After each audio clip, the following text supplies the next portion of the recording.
ఆయన ఏమంటాడంటే, ఒక ఇల్లు కట్టాలంటే ముందే చూసుకురా బాబు, ఇసుక ఇనుము డబ్బు ఉందో లేదో, ఉంటే పని మొదలు పెట్టు, లేకపోతే మధ్యలో ఆపితే కట్ట మొదలు పెట్టింది కానీ చాపగారు అంటారు నా ఒకటి.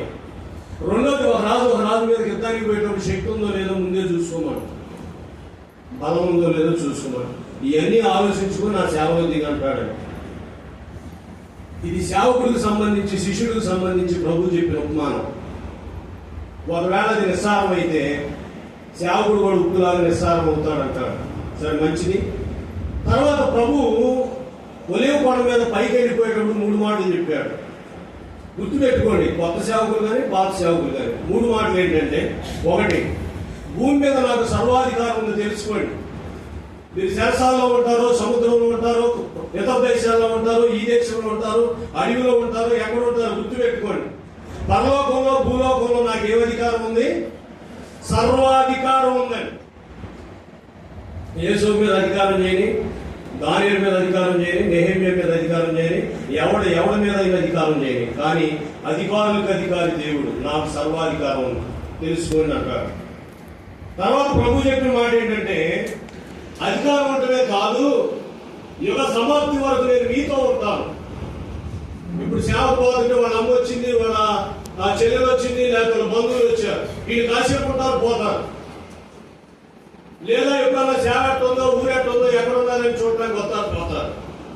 కానీ ప్రభు చెప్పిన మాట ఏంటంటే, యుగ సమాప్తి వరకు, అంటే భూమి ఆకాశాలు లైన్ అయిపోయే వరకు నేను మీతోనే ఉంటాను. చూడండి, గాడ్ ప్రామిస్, వాగ్దానం, నేను మీతో ఉంటాను. మూడోది ప్రభు చెప్పిన మాట ఏంటంటే, నేను ఏ సంగతులు ఆజ్ఞాపించిన వాటినే బోధించండి, పిచ్చి బోధన చేయబాకండి. నేను ఏ సంగతులు చెప్పానో అయ్యే బోధించండి. అయ్యే బోధించాలంటే నీకు బైబిల్ తెలియాలి. నేను చెప్పిన నువ్వు ఇంకేమో చెప్తున్నావు అని చూసుకోవాలంటే నీకు బైబిల్ తెలియాలి. తర్వాత ప్రభు చెప్పిన మాట ఏంటంటే, మీరు వెళ్ళి సమస్త దేవుడు శిష్యులుగా చేయండి.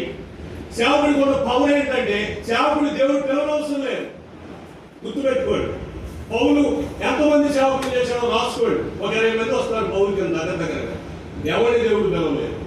పౌలు నమ్మకమైన వాడికి పని ఇచ్చాడు. ఎవరికి ఇచ్చాడు? నాకు జరగట్లేదు, సారట్లేదు, కానుకలు కొద్దిగా వస్తాయి, ఆ నలుగురే వస్తారు, నేను పోతున్నా అని చెప్పి పోయినోడు చాలా మంది ఉంటారు. ప్రభు చెప్పిన మాట, మీరు వెళ్ళి సమస్త దేవుని శిష్యులుగా చేయండి.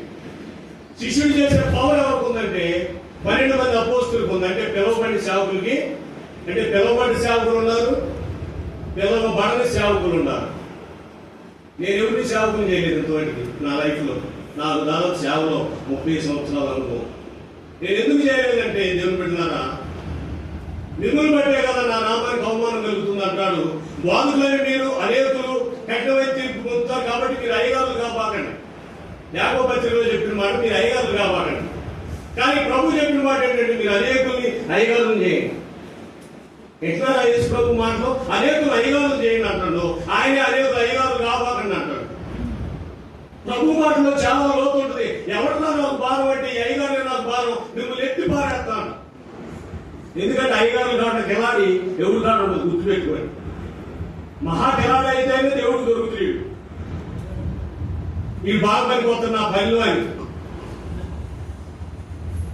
దేవుడు బిడ్డ దయచేసి గమనించినట్లయితే, సర్వలోకానికి వెళ్ళి సర్వ సృష్టికి సువార్త ప్రకటించమని ఒక ఊరు కాదు, గుర్తుపెట్టుకోండి. ఏంది ఈ ఊరు వచ్చిన, ఏంది ఆ ఊరు వచ్చిన, ఏంది ఈ ఊరు వచ్చిన అనబాకండి. ఆయన 70 మందిని ఇతరితరంగా ప్రతి గ్రామానికి పంపారు. సర్వలోకానికి వెళ్ళే పవర్ ఎవరికి ఉందంటే, పిలిచిన సేవకుడికి ఏమో నువ్వు బట్టి దిగులో నువ్వు పడితే వాడు బట్టి చేప వాడు పడతారేమో, వాడు బట్టి వాడు పడతారేమో. పట్టే రాదు. ఏంటంటే ఒక మేర, నా మేరలోకి వచ్చి నీ మేరలోకి వచ్చి కూడా నొప్పుకోవు, నువ్వు మాత్రం ఒక మేరలోకి అభిషేకించి పంపిస్తావు. దేవుని బిడ్డ దయచేసి గమనించినట్లయితే, సేవకుడికి ఉండే కొన్ని లక్షణాలు నేను చెప్పి వాక్యాన్ని ముగించేస్తాను. సేవకుడికి ఉండే లక్షణాలు ఏంటంటే, నంబర్ 1, ఫస్ట్ దేవుడు పిలవాలి. సేవకుడికి ఉండే లక్షణాలు ఏంటి చెప్పండి? ఫస్ట్ దేవుడు పిలవాలి. ఇక్కడ ఎవరో దేవుడు పిలవకుండా వచ్చినట్టు లేదని నేను అనుకుంటున్నాను. ఇందాక చెప్పే కదా, సేవకులు చేసే పవర్ ఉందని. ఆ పవర్లో రాలేదు ఇదంతా, దేవుడు పిలిస్తే వచ్చారు. రెండోది, పిలవబడిన సేవకుడు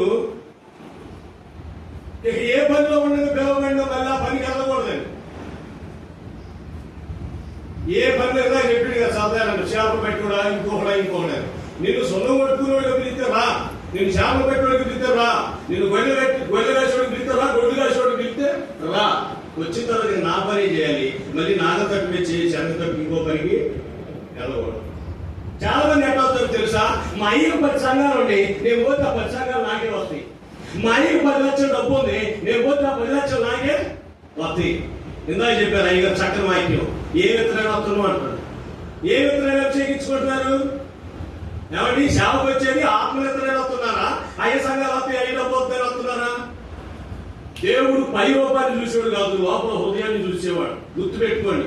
ఎలీషా అన్నాడు, నేను సేవకు వస్తున్నానంటే నా వల్ల నీకేం కావాలని అడిగాడు ఏయ్యా. నాకేం వద్దులే కానీ నీలో ఉన్న ఆత్మ, అది సేవకుడు కోరుకోవాల్సింది.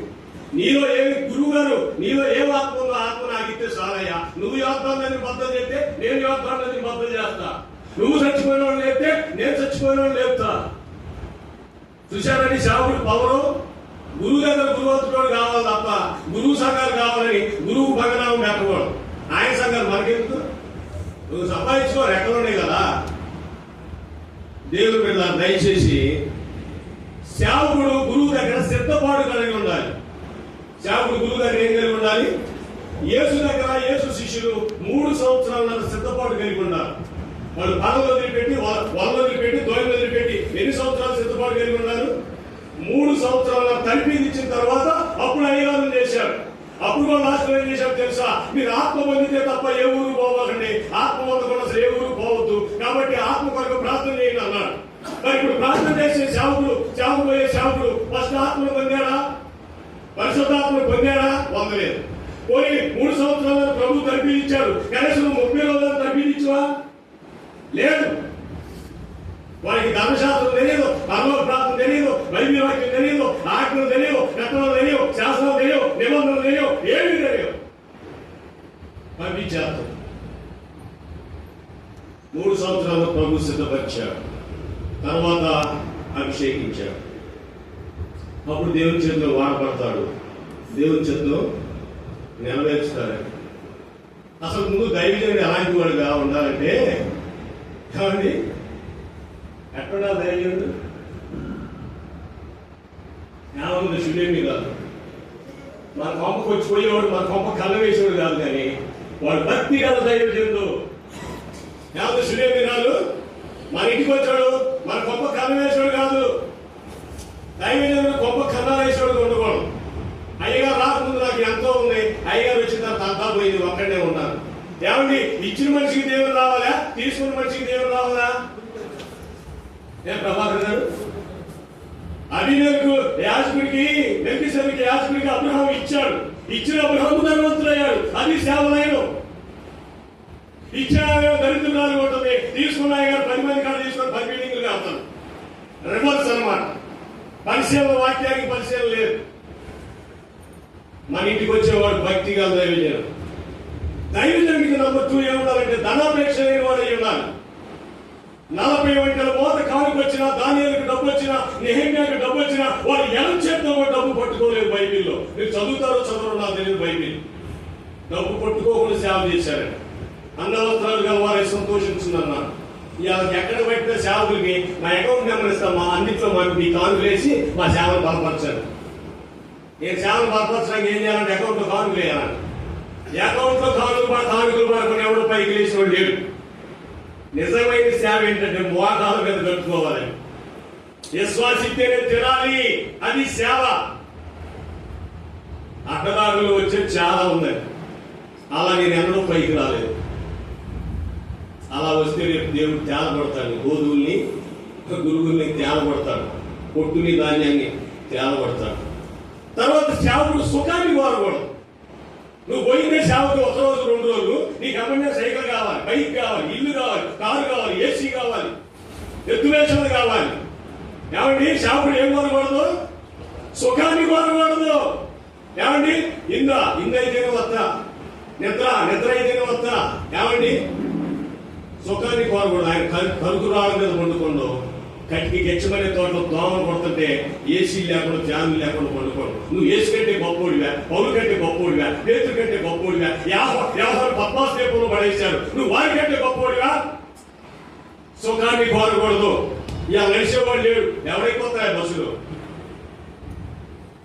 ఎవరంతారా అంత దూరం? ఓరేపు పర్వతానికి మోస 40 పగలు 40 రాత్రులు నడిచిందని మళ్ళీ బాధ చేస్తాను.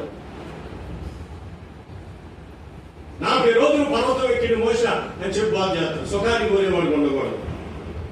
తర్వాత దైవజనుడు ప్రేమ గలవాడు, కనికరం గలవాడు కావాలి. దైవజనుడు ఎలాంటి వాడు కావాలి? ఆమె దశభాగం ఈయన పని, ఆమె గుడికి రాదు పని. ఆమె ఎలాంటి పరిస్థితిలో ఉన్నవాడు? మనం ఎట్లా ప్రేమించేవాడు ఉండాలి? ప్రేమ కలిగే వాళ్ళుగా, కనికరం కలిగిన వాళ్ళుగా ఉండాలి. తర్వాత సేవకుడు, నేను సేవకుడు సున్నాలు చెప్తున్నాను, ముగిచ్చేస్తాను జాగ్రత్తగా. సేవకుడు ఎలాంటి వాడు అయి ఉండాలంటే, తన మీదకి ఎలాంటి శోధన వచ్చినా, అమ్మాయికి అబ్బాయికి అక్రమ సంబంధం కట్టవచ్చు, ఇంకొక అమ్మగారికి అయ్యారికి అక్రమ సంబంధం కట్టవచ్చు, లేకపోతే పద్దాకాలం పోయి ఆయన ఇంట్లో ఉంటుందని అనొచ్చు, అర్ధరాత్రుల దాకా ముచ్చట్లేదు అనొచ్చు. ఆయన దర్శనాలు చెప్పుకుంటుంటే ఏదో చెప్పుకుంటుంటే శోధన వస్తుంది. శోధన చేయించువాడుగా ఉండాలి. తర్వాత అలాంటి పరిస్థితుల్లోనైనా ధైర్యము గలవాడుగా ఉండాలి. కొత్త సేవకుడైనా పాత సేవకుడైనా నీ సేవలో నీకు ధైర్యం కలిగి ఉండాలి. ఎన్ని కష్టాలు వచ్చినాయి, ఎన్ని బాధలు వచ్చినాయి. తర్వాత సేవకుడు అధికారం గలవాడుగా ఉండాలి. దేవుడు కొన్ని అధికారాలు ఇస్తాడు. వాగ్దానాలు ఇచ్చినప్పుడు ఏమిస్తాడు? దయ్యాల మీద అధికారం ఇస్తాడు, రోగాల మీద అధికారం ఇస్తాడు. కొన్ని అధికారాలు ఉంటాయి కాబట్టి దేవుడు నాకు ఇచ్చిన అధికారాలు ఉన్నాయని చెప్పి ధైర్యం కలిగి ఉండాలి. తర్వాత సేవకుడు తప్పుడు గద్దించేవాడుగా ఉండాలి. సేవకుడు ఎట్లా ఉండాలి చెప్పండి? ఇవన్నీ నాలో లేవండి, నేను వాటిని నేర్చుకుంటున్నా. నేను పెద్ద సూపర్ పవర్ భాస్కర్ అని చెప్పట్లేదండి. నేను బైబిల్ చదువుతున్నా కాబట్టి నాకు అర్థమవుతుంది. వీటిలో కొన్ని నాలో ఉండి నన్ను నేను ప్రశ్న వేసుకుంటున్నా, మిమ్మల్ని మీరు ప్రశ్న వేసుకోండి, మీరు పరిశీలించుకోండి. తప్పుడు గద్దించేవాడుగా ఉండాలి. నిసారాలు గారు ఏమన్నా అనుకుంటున్నాం, రాజ్బాబు గారు ఏమన్నా అనుకుంటున్నాం, ఆహబ్ ఏమనుకుంటున్నాం, ఏ రాజైనా సరే, ఏ రోజు రాజైనా సరే, ఆహబ్ రాజైనా సరే, అతను ఏ రాజైనా సరే రాజు ముందు నిలబడి ధైర్యంగా గద్దించేవాడుగా ఉండాలి. దైవజనుడు తలకాయ తెగిపడ్డా బాధ లేదు, పేతులాగా శరసాలు వేసినా బాధ లేదు, స్టెప్పలాగా రాళ్లతో చంపినా బాధ లేదు. తప్పులు గద్దించేవాడుగా ఉండాలండి. తప్పులు గద్దించేవాడుగా ఉండాలి. తర్వాత న్యాయం చెప్పేవాడుగా ఉండాలి. చూడబోతున్నాయి ఊహించారు. ఎందుకంటే వాళ్ళు చెప్పలేరు ఎంత వాళ్ళకి. ఎందుకంటే మా అనుభవాన్ని బట్టి, మా వయసుని బట్టి గౌరవం ఉండవు. 10 నిమిషాలు ఆధారాలు నా చేత చెప్పించింది. ఎవరు చెప్పాలి? అందరూ కూర్చున్నారు కింద. అంటే నేను గొప్పోడి మనగోడి అని కాదండి. వాక్యానికి చోటు ఇవ్వాలి. వాక్యమే దేవుడు. వాక్యం చెప్పడం బాగుంటే వాక్యం చెప్పడం కాకము కదా చెప్పాడు. ఎందుకు? దేవుని బిడ్డ దయచేసి గమనించినట్లయితే న్యాయం చెప్పేవాడిగా ఉండాలి సేవకుడు. ఎట్లా ఉండాలి చెప్పండి? న్యాయం చెప్పేవాడిగా ఉండాలి. పిలాతులాగా న్యాయాన్ని మార్చకూడదు. ఎన్ని గొడవలు వచ్చినా అందరూ పోయినా బాధ లేదు, ఒక్క సేవకుడు ఉన్నా బాధ లేదు. న్యాయం చెప్పేవాడిగా ఉండాలి. తర్వాత రెండో వాడు సేవకుడు రోగులకి సేవ చేసేవాడిగా ఉండాలి. నీకు ఆయనకు ఒక రోజు వస్తే ఒక 20 రోజులు పెట్టుకొని సేవ చేయగలవా? 30 రోజులు పెట్టుకొని సేవ చేయగలవా? ఎవరికి నువ్వు చేసే సేవ? తెల్లవారు చేసుకొని కోడి కొలుచుకొని తింటాం, కాళ్ళు తెచ్చుకోవడం కాదండి. వచ్చిన రోగులకి మనం సేవ చేయాలి. వచ్చిన రోగులకి ఏం చేయాలి చెప్పండి? మనం సేవ చేయాలి. చేస్తావా మన సేవ? తర్వాత ప్రార్థనా పరులు ఉండాలి. ఎట్లా ఉండాలి? ఎవరు చేయరు. నాన్నగారు ప్రార్థన చేయి, అమ్మగారు ప్రార్థన చేయి. అమ్మగారు చేసేదేంది? నాన్నగారు చేసేదేంది? నువ్వు చేయవా? నీకు మోకాలు లేవా? నీకు నోరు లేదా? నీ ప్రార్థన దేవుడేనా? చాలా మంది తెక్కతనంగా తెలియక నాన్నగారు ప్రార్థన చేయి. నువ్వు చేయవా? నువ్వు చేయవా? నీ ప్రార్థన ఏంటా దేవుడు? ఎందుకు చేయవు ప్రార్థన? ఇతరుల ప్రార్థన మీద ఆధారపడబాకండి. మీరు ప్రార్థన చేయడం నేర్చుకోండి. యేసు శిష్యులు బోధ చేయమని నేర్పలేదు, కానీ ప్రభువా మాకు ప్రార్థన చేయమని నేర్పారు, అడిగారు. ప్రార్థన చేయండి. తర్వాత సేవకుడు జగడవాడేవాడుగా ఉండకూడదు. సేవకుడు ఎప్పుడు ఉండకూడదు? జగడవాడేవాడు. జగడం ఇక బతుకంతో జగడమే. దేవుడు అన్నాడు యెషయా గ్రంథంలో, నా సేవకుడు జగడ మార్గం కేకలు వేయడం, వీధుల్లో శబ్దం వినపడతాను. ఎందుకు ఎగితే పదాలు జగడవాడతావు? పోయినా పని విశ్వాసి, పోయినా సేవకుడు పని. దేవుడు గద్దితే వచ్చి కాలగా కూర్చొని ఎంతైతే ఖర్చు పెట్టాడో ఆఫ్ చేయకుండా అంత తీసుకొచ్చి కడుతున్నాడు. ఆ నిలబడే విషయాలు సాక్ష్యం చెప్పి అప్పుడు మా నాన్నగారు 10 లక్షలు కొట్టా, ఇదిగో దేవుడు గద్దించిన 10 లక్షలు తీసుకొచ్చి ఇచ్చా. చెప్తాను, సాక్ష్యం చెప్పిస్తాను. దేవుడు మన సంతానాన్ని చెప్పి 17,000 రూపాయలు దర్శనం కట్టమని చెప్తే వచ్చి దిద్దుకొని దేవుడు చెప్పిందని కట్టిపోయారు. ఆగిపోతే పని. దేవుడు పెట్టాలి. జగడాలు ఆడేవాడికి ఉండకూడదు సేవకుడు. రెండో తర్వాత సేవకుడు కోపం లేని వాడిగా ఉండాలి. కోపం వచ్చిందంటే అమ్మగారిని కొడుతూ సెల్ ఫోన్ ఇష్యూ నూగుతూ మూసు మాటగా మాట్లాడదు. అసలు ఎక్కడెక్కడ ప్రవర్తనతో తెలియదు. నిన్ను చూస్తూ ఉంటాను. విశ్వాసులకు మాదిరిగా ఉండమని కోపం లేని వాడిగా ఉండాలి. తర్వాత గృహనిర్వహణలో నమ్మకస్తుడిగా ఉండాలి. ఎట్లుండాలి? నమ్మకస్తుడు. నమ్మకస్తుడు నమ్మకస్తుడు ఎవడంట? నమ్మకస్తుడు వారసానికి ఒకటి ఉంది. నమ్మకస్తుడు అంట. నేను చెప్పలే కానీ బాగు మనిషి గారికి అర్థమైంది. నవ్వుతుడు. నమ్మకస్తుడిగా ఉండాలి. తర్వాత అబద్ధం ఆడవాడికి ఉండాలి. చావుడు ఎట్లుండాలి? ఒక్కాడు ఒక్కాడు చెబుతుంది. మరి ఏం బతుకో చెల్లిపోయి ఎత్తుకొస్తాడు. అబద్ధమే. ఎక్కడ ఉన్నాయా? నేనా నాన్నగారు ఉందే ఒక్కాడు చెప్పేది ఒక్కాడు. ఎవరు చూస్తున్నది? ఎవరు చూస్తున్నది? దేవుడు చూస్తున్నాడు. నువ్వు బస్సులో ఉంటే నీ పక్కన వాళ్ళు కూడా చూస్తున్నారు. ఇదేంద్ర బస్సులో ఉండి పలానూరులో ఉండాలని చెబుతుంది. ఇదే అయ్యగారు వెళ్తాను. నెల సొక్క తెల్లపై చేసుకోవడంతో కాదండి. కట్టేసారు చెప్పారా? ముగించేస్తారు. అబద్ధమైన వాడు ఉండాలి. తర్వాత ఎక్కడ బోధించినా కూడా గుర్తుపెట్టుకోండి, సత్యాన్ని బోధించాలి. ఎక్కడ బోధించినా కూడా ఏం బోధించాలి చెప్పండి? దుర్బోధన చేయకూడదండి. దుర్బోధన అంటే ఏంటి? ఆ నన్ను పెట్టాలి, ఆ కాడికి బోధన మారిపోయి. నన్ను చాలా చోట్ల పిలుస్తారండి, ఇక్కడే కాదు. నేను ఏళ్ళ పాటు వేసేస్తున్నాను. సేవకుడితో మాట్లాడి ఇక్కడికి వచ్చాను. ఇంటికి పోయిన తర్వాత ఇప్పుడే అప్పుడు ఫోన్ చేసింది. అంటే అడ్డు అప్పుడు పోతానని అంటలేదండి. కట్టుబాట్లు ఉన్నాయి, శాస్త్రాలు ఉన్నాయి. కొన్ని ఫోన్ చేసింది. వాక్యం చెప్పాలన్నా రానని చెప్పాను. కొన్ని కట్టాలు ఉన్నాయి, కొన్ని శాస్త్రాలు ఉన్నాయి, మన సంఘానికి కొన్ని నియమాలు ఉన్నాయి. జాగ్రత్తగా నేను ముగిస్తున్నాను ఉద్యోగం ద్వారా. దుర్బోధ చేయకూడదని. తర్వాత సేవకుడు దైవ దర్శనం చూసేవాడిగా ఉండాలి. అసలు ఈ దర్శనాలు వస్తున్నాయా? అసలు ఈ ప్రభు మాట్లాడుతున్నా? అసలు నువ్వేది ప్రభు స్వరమా, దెయ్యం స్వరమా, దెయ్యం కల్లా? అసలు నీకేమవుతుంది? నీ పొరుగు వాడిని ప్రేమించే మనసు లేదు, వందనాలు పెట్టే మనసు లేదు, సహోదరుల కొరకు ప్రాణం పెట్టే మనసు లేదు. అసలు నీతో దేవుడు ఎలా మాట్లాడుతున్నావు? దేవుడు నీకు ప్రోత్సాహిస్తున్నాడు. ఏంటంటే ఆజ్ఞ, నీ పూర్వతో పూర్వాత్మతో పూర్వ మనసుతో నీ ప్రభువుని ప్రేమించమని చెప్పిన రెండో ఆజ్ఞ ఏంటంటే నీ పొరుగు వాడిని ప్రేమించు. మొదటి ఆజ్ఞ నన్ను ప్రేమించు, రెండో నీ పొరుగు వాడిని ప్రేమించు. అసలు పొరుగు వాడిని ప్రేమించు. నువ్వు ఏం సేవకుడివి? ఏం సేవకుడివి? దేవుని బిడ్డ దయచేసి తర్వాత సేవకుడు ఎలా ఉండాలంటే ధర్మశాస్త్రాన్ని దివారాత్రులు చదివేవాడు ఉండాలి. పొరపాటు అతను ఒకది చదువు, బైబిల్ పొరపాటు చదువు, నీ జన్మకు చదువు. ఎవరైనా చెప్పి పోవాలంటూ మళ్ళీ అయిపోయి ఇంకొకటి చెప్పడం. 66 గ్రంథాలు పొరపాటు చదువు. డబ్బులు బట్టి బాగా లెక్కేసుకుని దాచుకుంటా ఉంటాం. బైబిల్లో దేవుడు ఏం చెప్తుండో, ఏం చెప్పమంటాడో, నేనేం చెప్తున్నా? ధర్మశాస్త్రాన్ని దివారాత్రులు చదివేవాడు ఉండాలి. తర్వాత ఒక స్త్రీకే భర్తగా ఉండాలి. సేవకుడు ఎవరికి భర్తగా ఉండాలి? అమ్మగారు వదిలిపెట్టి అమ్మగారు తెచ్చుకోవాలి. ఈరోజు చాలా మంది ఉన్నారు లోకంలో. దేవుడు అంటాడు మలాకి గ్రంథంలో ఎన్ని కష్టాలు వచ్చినా ఆ భార్యతో నేను సేవ చేయాలి తప్ప ఆ రానంటే కాలు కొట్టుకో బతిలో తెచ్చిపెట్టుకో. నీకు ఆమె వదిలిపెట్టు సేవ చేసుకుంటే నీ సాక్ష్యం చెడిపోద్ది. ఆ సేవ బాగోదు. నీ విశ్వాసమే చెప్తారు. మా అమ్మగారు బతికే ఉంది, అయ్యగారు ఇంకొక అమ్మగారిని చేసుకున్నాను. జాగ్రత్త. ఒక భార్యకి భర్తగా ఉండాలి. తర్వాత సేవకుడు విశ్వాసం గలవాడిగా ఉండాలి. సేవకుడికే విశ్వాసం లేకపోతే ఇంకా విశ్వాసం నేర్పుతాం. ఇలా చెప్పుకుంటే దేవుని బిడ్డలు చాలా ఉన్నాయి.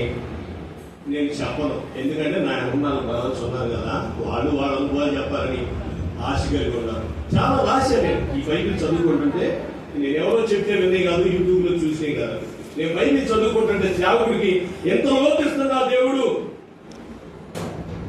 ఎంత లోపిస్తున్నా అని చెప్పి నాకు కొన్ని కనపడుతున్నాడు. కీడుకు ప్రతి కీడు చేసేవాడిగా ఉండకూడదు. ఎవరు? సేవకుడు కీడుకు ప్రతి కీడుగా చేసేవాడిగా ఉండకూడదు. తర్వాత సేవకుడు ఎప్పుడు టయాన్ని వారించుకోకూడదు. తెల్లారిను లేచును ఈ రోజంతా నీ కుటుంబానికి ఏం చేసుకోలే, నీ సంఘానికి ఏం చేసుకోలే, నీ కోసం ఏం చేసుకోలే. రోజంతా మిస్ అయిపోయింది. ఒక రోజు మిస్ అయిపోయింది. మళ్ళీ నీకు ఆ రోజు తిరిగి వచ్చిందా? సువార్త చేస్తావో, ఏకాంతం పోతావో, బైబిల్ చేస్తావో, చదువుతో ఏం చేస్తావో ఒక రోజు మీరు చేసుకోవాలి. తాను తగ్గించుకోవాలి. సేవకుడు ఎప్పుడు కూడా ఏం చేయాలి చెప్పండి? తాను తగ్గించుకోవాలి. ఏ విషయంలో తగ్గించుకోండు? ఆయన పెట్టండి వందనాలు నేనెందుకు పెడతా, ఆయన పలకరింది నేనెందుకు పలకరిస్తా, ఆయన ఇంటికి రండి నేనెందుకు ఇంటికి పోతా. యేసు తన శిష్యుల పాదాలు కడిగాడు. ఎప్పుడు నువ్వు తను తగ్గించుకుంటావు? నీకు నలుగురు సంఘాలు ఉంటే గర్వ, నీకు 4 డబ్బు ఉంటే గర్వ, కాబట్టి 4 కావులు ఉంటే గర్వ. అవన్నీ ఒక దెబ్బలు పోతాయని దేవుని వాక్యం చెప్తుంది. తారుమారైపోతాడు ప్రాణం. ఎరివారా ఈ రాత్రి నీ ప్రాణం తీసుకుంటానంటాడు. ఏమైపోతుంది నీ ఆస్తి? యోగాస్తి దెబ్బ పోయిందండి, దేవుడు కంచి తీసివేసి స్మాష్ అయిపోయారు. ఆయన ఇవ్వటం క్షణం పడదు, తీయటం క్షణం పడదు. కాబట్టి దేవుడు బిడ్డారా, తాను తగ్గించుకోవాలి. సేవకుడు సరుగుడు కొనుగోలు లేని వాడిగా ఉండాలి. యాదవ్ పిలిస్తే నాకు 200 ఇస్తారు, అయినా తలకాయించుకొని వెళ్ళిపోతాను. నేను 200 బాధపడినా అనుకోను. ఆయన పెట్రోల్ కూడా చాలు, వెళ్ళిపోతా ఉంటాను తలకాయించుకొని. నాకు ఇంత కావాలని అడగలేను. చాలా మంది సేవకులు తీసి చూసి ఏది 400 ఇచ్చిన, ఏది 300 ఇచ్చిన, ఏది 200 ఇచ్చిన. ఎవరి మీద సరుగుడు? ఇందాక ద్రాక్ష తోటలో పనిచేస్తే ఎవరిస్తారని చెప్పిండు దేవుడు, సదాలని చెప్పిండు కదా. ఏమి ఉంటుంది న్యాయం? ఒక 2 ఇస్తారు, ఒక 2 రూపాయలు ఇస్తారు, ఒక సేవ్ చేయడం. సేవకుడు అంటే దేవుడు అంటే ఇచ్చేది మనుషులు కాదు. సొండుగుడు ఉండకూడదు. సేవకుడు మాటిస్తే మాట తప్పకూడదు. అతను నష్టం కలిగిన మాట తప్పడదని సేవకుడు మాటిస్తే మాట తప్పకూడదని. ఇలాగా చాలా ఉన్నాయి, చెప్పడానికి సమయం లేదు. ఎదవరాళ్ళకి, అనాథులకి, పరదేశులకి, లేవీలకి, యాజకులకి, ప్రవక్తలకి, అపోస్తులకి, సువార్తకులకి ఇంట్లో ఆతిథ్యం ఇచ్చేవాడుగా ఉంటాడు. ఎట్లా ఉంటాడు చెప్పండి? ఆతిథ్యం ఇవ్వండి. నాకనే లేదు, బాగుంది, బాగుంది, నాకడా ఏమీ లేదు.